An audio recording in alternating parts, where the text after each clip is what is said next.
Så hvis I har Google åben, så har I sådan en der, så skal I have Roblox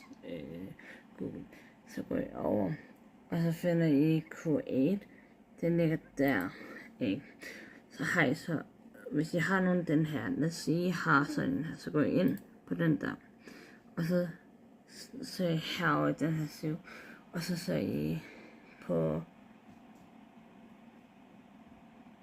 lav på den der, og så er det den der, og så når du har trykket på den, så er der Create Pass, og så når du creater pass, så skriver du et random navn, eller sender et eller andet bane, ligesom jeg har fundet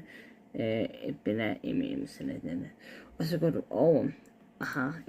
så går du ind her, så skriver du det der, og så finder du bare den random billede. Nej, det tager sådan, så går I sådan her, og så trykker I bang, create, bang, og så trykker I på den der, og så trykker I på mamma, og så trykker I der for mamma i den hatten til, og